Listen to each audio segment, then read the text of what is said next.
आज आपण या व्हिडिओमध्ये तुमच्या सर्वांसाठी घेऊन आलो आहोत राज्यसेवा प्री 2024ची स्ट्रॅटेजी काय असली पाहिजे, कसा अभ्यास केला पाहिजे,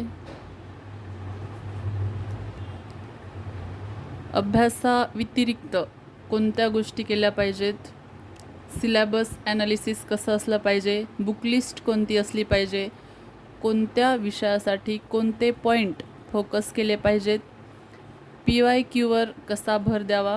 PYQ म्हणजे प्रिव्हियस इयर क्वेश्चन्स, म्हणजे आयोगाचे इथून मागे आलेले क्वेश्चन.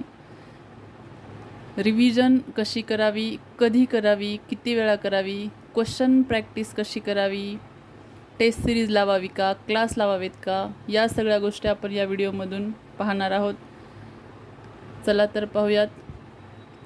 राज्यसेवा प्री 2024 ची स्ट्रॅटेजी काय असली पाहिजे.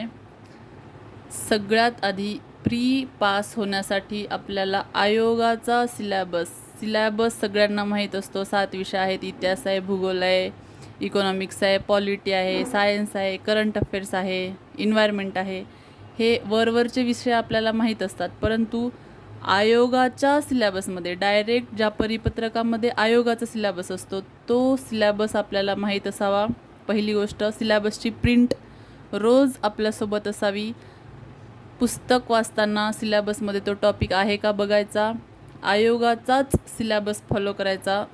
सर्वात महत्त्वाची गोष्ट, राज्यसेवा प्री काढायची असेल, राज्यसेवा प्री पास व्हायचं असेल तर आयोगाचा सिलॅबस माहीत असावा. 2 नंबर, बुक लिस्ट स्टँडर्ड असावी. इतिहास वाचायचं आहे, मग कोणतंही इतिहासाचं पुस्तक घेऊन वाचत बसायचं असं नाही करायचं. विज्ञान वाचायचं आहे, कोणतंही विज्ञानाचं पुस्तक घ्या. मार्केटमध्ये विज्ञानाचे तर खूप पुस्तक आहेत, पण कोणतं वाचायचं, कशातून प्रश्न येतात हेच आपल्याला माहीत नसतं. बुक लिस्ट स्टँडर्ड असावी हेच सांगणं आहे प्री पास व्हायसाठी.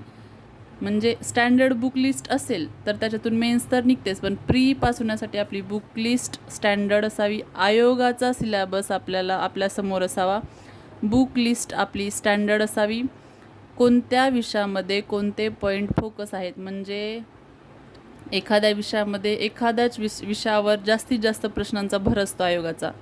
आता पॉलिटी घेतलं, पॉलिटीमध्ये फंडामेंटल राईट्स करणंच आहे, मार्गदर्शक तत्त्वे करणंच आहे. तसं कोणत्या विषयामध्ये कोणते पॉईंट फोकस आहेत राज्यसेवेसाठी. असं नाही की कंबाईनसाठी जो सिलॅबस आहे तोच राज्यसेवासाठी आहे, किंवा आम्ही कंबाईनचे पुस्तकं वापरतो आहे त्याच्यातूनच राज्यसेवा करतो आहे, असं नाही.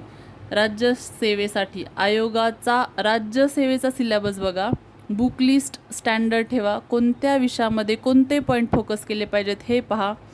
PYQ सगळ्यात महत्त्वाचं आहे. PYQ प्रिव्हियस इयर क्वेश्चन्स, म्हणजे आयोगाने इथून मागे विचारलेले प्रश्न कसे विचारतात, प्रश्नांचा भर कोणत्या टॉपिकवर आहे, ऑप्शन कसे असतात, इलिमिनेशन कसं करायचं, हे आपल्याला PYQमधून कळतं.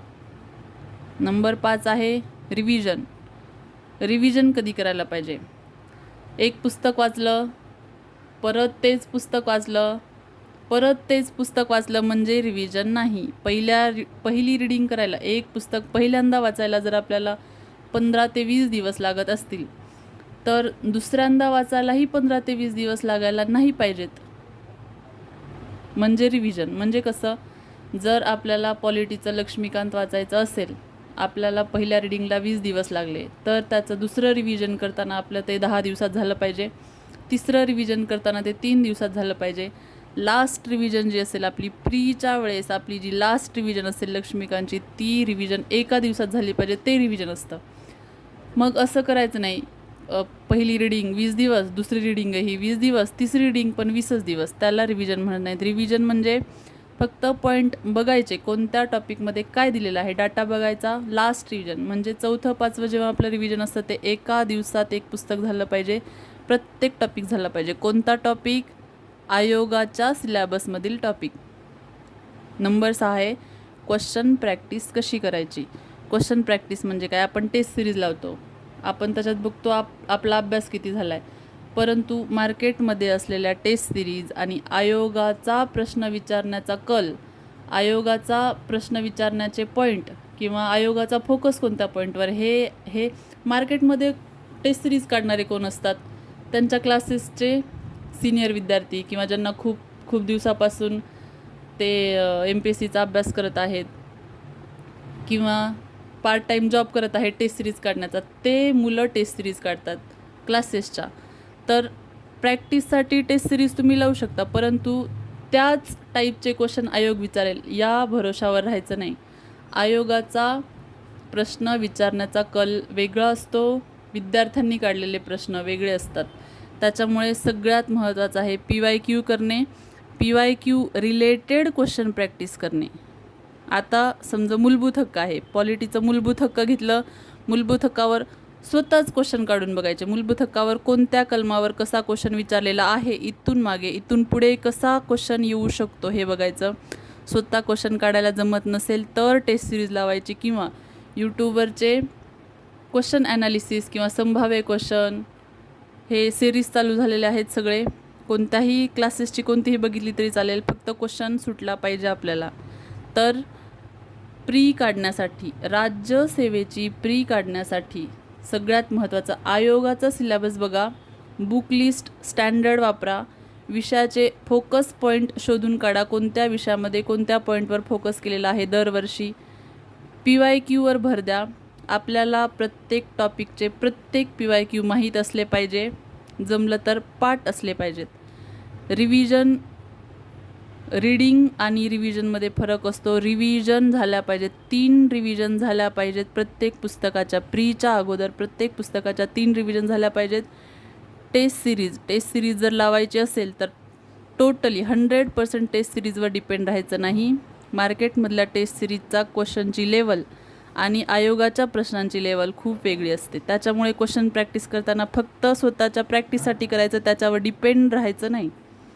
समजल्या 6 गोष्टी. आयोगाचा सिलेबस, बुक लिस्ट स्टँडर्ड असली पाहिजे, विषयावर कोणता पॉईंट फोकस केलेला आहे आयोगाने ते बघायचं, PYQ बघून घ्यायचे, जमलं तर पाठ करून ठेवायचे. रिव्हिजन 3 वेळा रिव्हिजन झाली पाहिजे प्रीच्या आधी. आणि क्वेश्चन प्रॅक्टिस, क्वेश्चन फक्त स्वतःच्या अभ्यास किती झाला आहे हे बघण्यासाठी क्वेश्चन प्रॅक्टिस करायची. टेस्ट सिरीजमध्ये आलेले क्वेश्चनच आयोग विचारेल या भरोशावर राहायचं नाही. आपण पुढच्या व्हिडिओमध्ये घेऊन येणार आहेत सिलेबस ॲनालिसिस. आयोगाचा सिलेबस काय आहे त्याच्यामधले पॉईंट, सिलेबस ॲनालिसिस आपण पुढच्या व्हिडिओमध्ये पाहणार आहोत. प्री काढण्यासाठी या 6 गोष्टी केल्या पाहिजेत. या 6 गोष्टी केल्या, याच्यातून कोणतीही गोष्ट वगळली तर प्री निघण्याचे चान्सेस कमी होऊन जातात. या 6 गोष्टी करायला पाहिजेत, मग प्री निघू शकते. प्री काढण्यासाठी या 6 गोष्टी केल्याच पाहिजेत. ऑल द बेस्ट सगळ्यांना.